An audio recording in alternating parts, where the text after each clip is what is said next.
Hello everyone, welcome back to Rolling Solo. My name is Adam Smith. We're going to be playing through Fireteam Zero. This is going to be part number 4 of the playthrough. In the last one, we got completely surrounded. So as of right now, we have 3 or 4 different corrupted animals surrounding our squad. We're going to need to do a lot of work in order to kill them all off. We've got 2 up here. We've got 2 down here, so 2 up north, 2 south, and then and kind of southeast.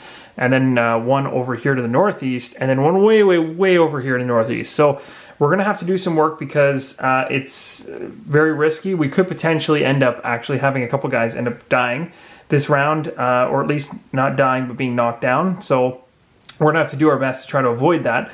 We're going into a brand new round in this particular part of the series. So as of right now, we're doing the tactics phase. So we're doing our normal move of the first player token. We'll be moving it up to Abe. So Abe is going to be our number 1. So we've come full circle back to the top of our squad. So our commander here, which is right here, is going to be going first. We have to make a decision now as to whether we play any tactic cards or tactics cards. I have 2 of them. As you can see right here, they have the green bottom section. Now, both of these are interesting. One of them says all of the heroes may draw up to a hand size of 7. That's really good, but you got to remember when you play a card like this, the individual who plays this card can't actually draw up to 5 cards, meaning in a situation like this where you have this many monsters around me, if I have my individual play this card, he's only got 2 in his hand right now, which means he'd have 2 essentially life to be able to fend off any attacks against them. And it's pretty likely that if one of these guys was to get through, it's possible that they could end up focusing on him and taking him down. Now, first focus would be on Abe, but again, distance comes before, whether who's got the first player token or who went first in the round. But still, it's risky. And then we come over here to Frank Twopenny Eaton, and he's got a tactics card as well, which would have been really handy maybe earlier on. It says, kill all minions and elites occupying spawn points in any one sector. Sounds really good. But in theory, when we're actually taking a look at it, there's only a couple monsters, corrupted animals, that are actually on spawn points. Just this one, and this one. And when you're talking about a sector, it would just be in 1 sector. So you'd be talking about killing off 1 just to not draw any cards. There's no real benefit right now. So we're going to actually choose not to play any tactics. We're going to draw our cards. So for Abe, he's got actually a full hand of 5, so he can't draw any further. He's happy and he's good to go. For Don, on the other hand, he's only got 2, so we are going to be pulling 3 cards for him. And that's good because it's going to give us some options. So these are the 3 we've gotten. And we'll have to go ahead and decide what we want to do with them. But these are the individual cards I just pulled. So we've got one here, Grenade Toss. There's the reaction below it, reduces attack strength by 1. This one here gives you a reaction ability. Play at the end of your ally's turn. You may move to their location and they draw 1 card. And this one over here, play before an ally performs a bullet attack to increase your attack by 2. Pretty good. And then, of course, you got the top actions for generic attacks of different types. Not too generic, but, you know. Okay, so we're moving over to Frank. He's going to grab his cards. He's got 2 right now. We'll go ahead and draw the next one. So 3 and 4 and 5. So that's good. He's got lots of these headshots, which is wonderful because he can do quite a bit of damage from distance and almost guarantee a kill. So what we're going to also remember, guys, we have to remember this, we really do, because after we go ahead and activate our heroes during the hero phase to start attacking monsters and whatnot, we're going to have to think about the fact that these monsters on their turn are going to move into our spaces, the ones that are remaining. We probably won't be able to kill every single one, so we'll probably have a couple visitors. I have 2 individuals who are capable of handling or having an attack when a monster enters their space. Those are based on focus cards. As you can see, Frank, he actually has one that says once per round you may perform a bullet attack against a monster as a reaction when it moves into your location. We also have the exact same similar type of thing with Abe. As a leader, his Overwatch ability allows you to react when somebody moves into your location as well. So both of those guys are important. So we're talking him right here and this guy right here. So these are the 2 that can handle monsters coming in. This guy, on the other hand, Don, cannot do so. He needs to essentially do some killing, most likely killing this creature, and then get the heck out of this particular spot because he's in a tough position where he's currently standing. So we're going to have to kind of work through this and see what can be done. What I'm probably going to do first is, again, I have to go ahead and activate Abe first. Abe has a specialist in with him, Henry, and Henry says when you're within 1 range, you may reroll 1 attack dice. This is a great time for Abe to maybe do some clearing and potentially kill off some some monsters. So let's take a look at Abe's cards and see what he's got in terms of options. He's got a lot of range. I'm looking at the range to start off just to see exactly how far away I can shoot. So far, everything's 1. I've got a couple grenade tosses and a couple pump action shotgun attacks. So actually, it's pretty straightforward in terms of going after an attack here. Really, it's just a matter of do we choose bullets or grenades. We know these guys have no resistance to grenades. So they'll take that damage. But at the same time, you're only rolling 1 die per card, a little riskier. Whereas with the pump action, we can maybe do 4 dice and hope for... we would need a total of 3 in order to kill it, which I think is probably has a much higher chance of landing. So I'm thinking we're going to do that. So let's go ahead and have the attack. We're going to choose to attack first. So we're going to go ahead and attack and see what we can do. Essentially, we'll wait for our movement until after, and then maybe we'll move in to try to help each other, or potentially maybe even move into here to secure this spawn would be good. So let's attack this monster right here. We're going to use 2 pump action, so a range of 1. We get 4 dice, and I'm going to discard these 2 cards. So they're going to go over to my discard pile. We'll take the rest of these 3 and keep them in case we take any damage. We're now going to take 4 dice, roll them off, and hope for the best. We're looking for bullets. Geez. Okay, so this one was cocked, so I'm definitely going to re-roll that one. Oh, wow. So I didn't do it. I actually was short by 1. Now, here's where things get interesting. I was short by 1 because I need 3. As you can tell from the corrupted animal, 2 is what you need to kill it, but it has a resistance of 1 bullet. However, don't forget, we also have Henry in the same spot as us, so when you're within range of this specialist, you may reroll 1 attack die when you perform an attack. So I'm going to reroll an attack die. I'm going to keep these 2 for sure, and we're going to reroll one of these ones and hope we get at least 1 bullet.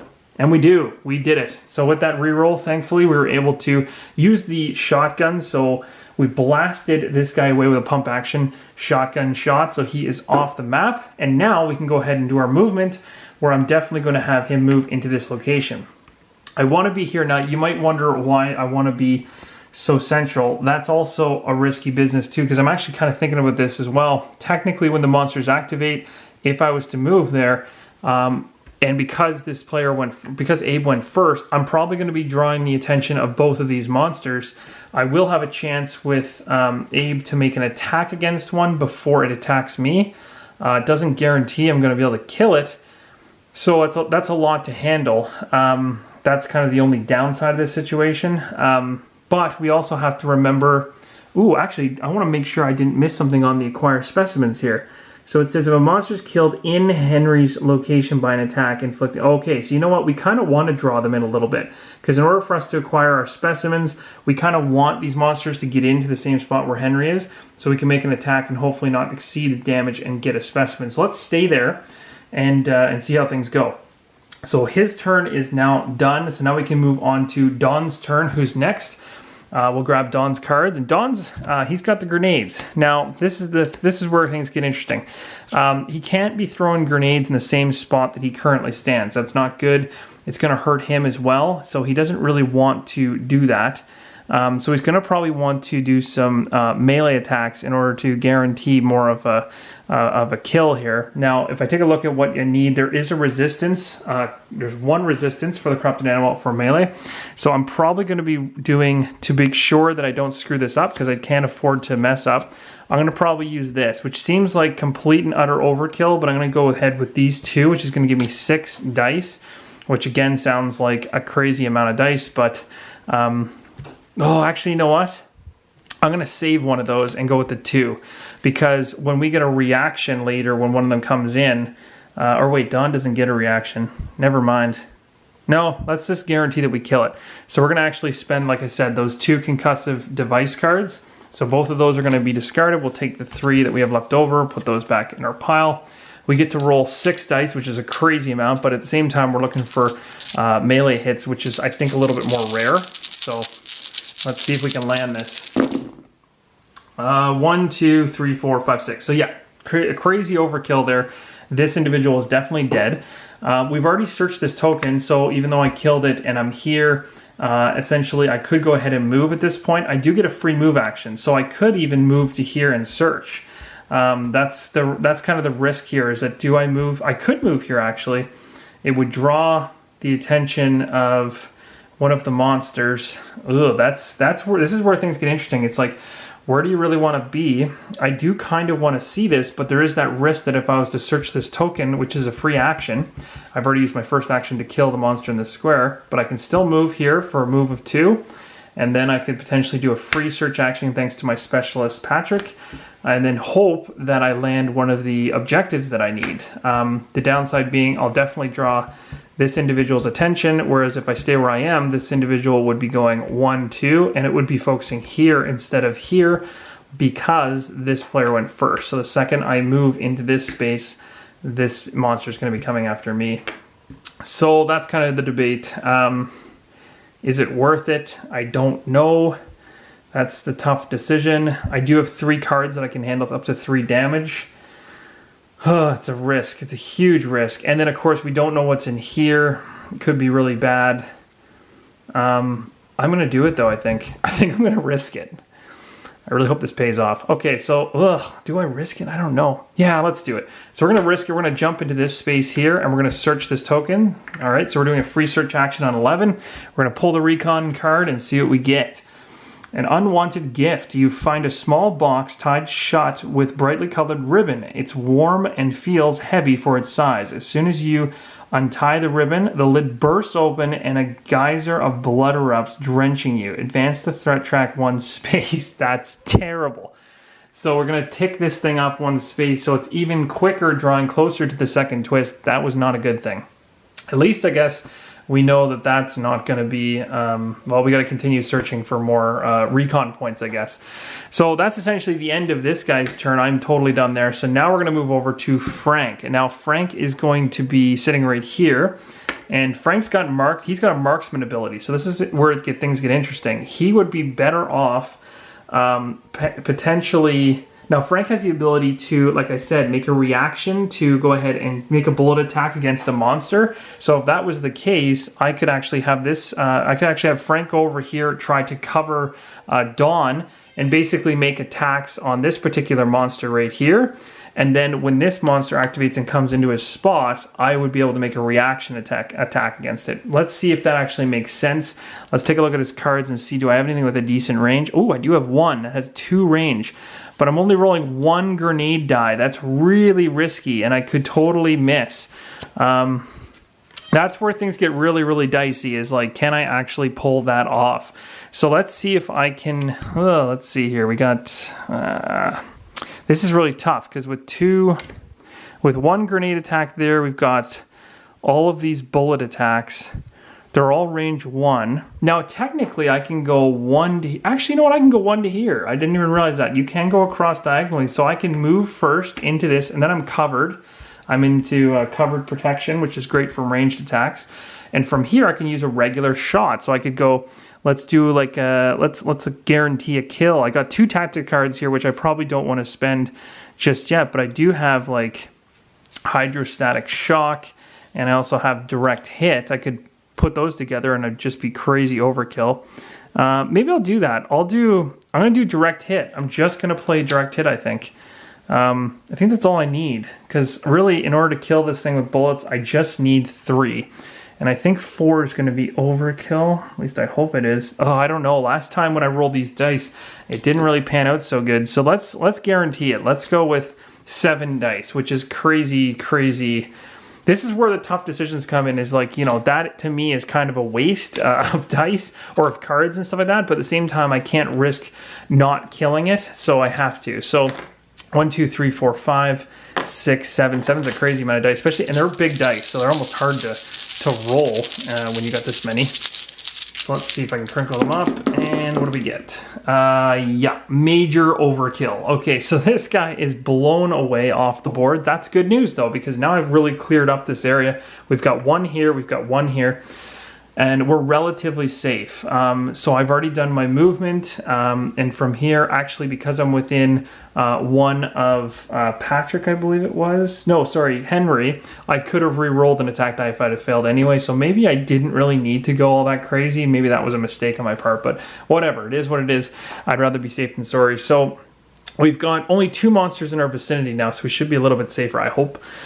But this is going to get interesting, very interesting. So we're done now in terms of our characters. So at this point in time, we're going to move over to the threat phase, which is bad because we know that threat token is going to move again to 6.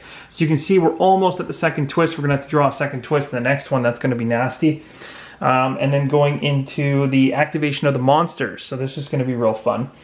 So we get to activate each monster. So let's do them in order. We'll start with this one here because this one's going to obviously come into this space right here. When it does come into this space, when it does come into this space, we're going to have an issue. Now you can tell, like, I didn't actually go ahead and search this because I didn't actually have the opportunity to. I used this guy to attack in the last turn before he moved here, so I can't actually. I didn't have a way to essentially search this. But essentially, this monster is going to activate, move in. It will roll its special die to see if anything happens. It gets a blank, but remember, our twist card says if it's blank, then you resolve the monster's special ability, which means it would get a attack affects all heroes in. Oh, sorry. The attack range is increased by 1, but it won't matter because it's already inside of here. So this is the focus of the attack. So now we've got something else to fight us. So these guys are fighting this monster right now. I got to roll 2. Oh, sorry. And before this happens, I don't want to forget about that Overwatch ability. So once per round, you may perform an attack action against a monster as a reaction when it moves into your location. So before it attacks, you get a reaction. So I'm going to go ahead and grab my cards and see if we can kill it before it has a chance to attack us. I'm going to have to go with my pump action because I'm not throwing grenades in the same spot. So I'm going to go ahead and take those cards, put them to the side. There may be something that somebody else can do to help me here that might be worthwhile. So maybe something that Don has. I'll take a look at Don's cards, see if he's got a reaction that could potentially help me out. Play before a monster attacks, that's no good.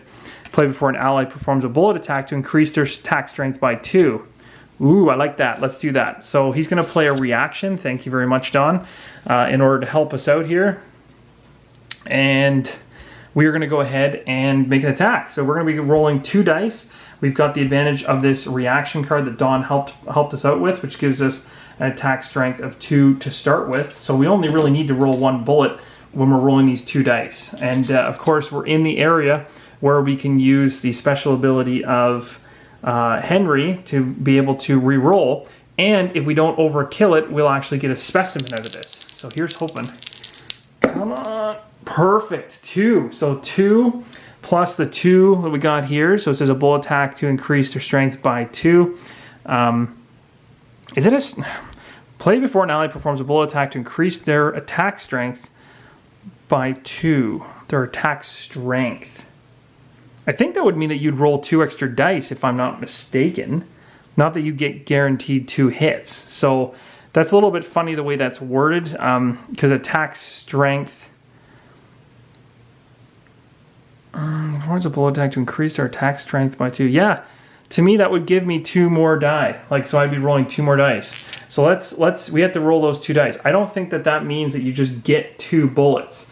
Essentially, I think that means you just get your number, your overall number that you're rolling goes up by 2, which means I go from 2 to 4 dice. So I'm gonna play it like that. Hope I'm right that way. And what did we get? So we got 5. Now 5 would be overkill, and in order to gather this as a specimen, we need to stay at 4 because it can only be 1 higher, I think. And 1 higher when you're doing bullets is 2 plus 1 is 4. So what I'm going to try to do is re-roll these 2.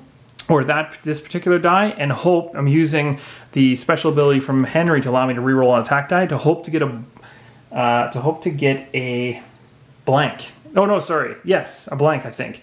Let me just see. If a monster is killed in location, infecting no more than 1 excess damage. Yes. So either a blank or a 1. I'm okay with.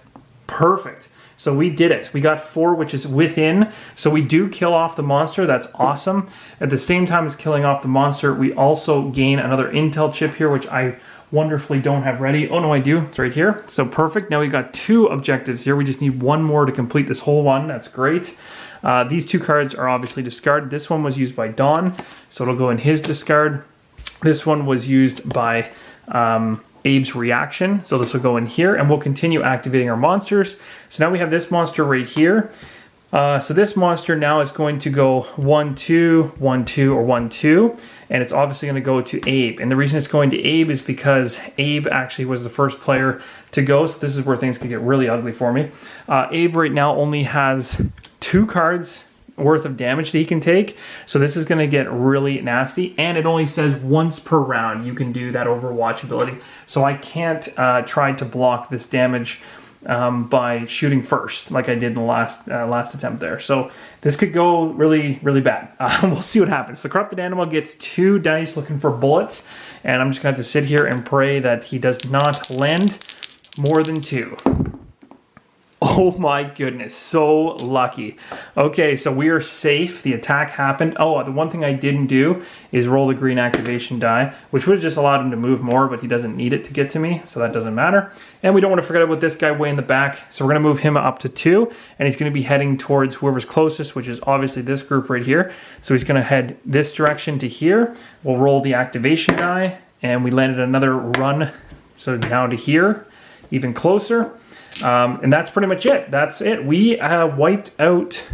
Wow, we wiped out so many monsters in that turn. I'm trying to... Oh, sorry. Did I not remove... He should be dead, shouldn't he? Yeah. I don't know why I didn't take this off. That might be my mistake. So this probably shouldn't be here. I'm just trying to... Yeah, because moved into this space. I reacted and killed it. No, this one should be here. Sorry, this is what just happened. I'm going crazy.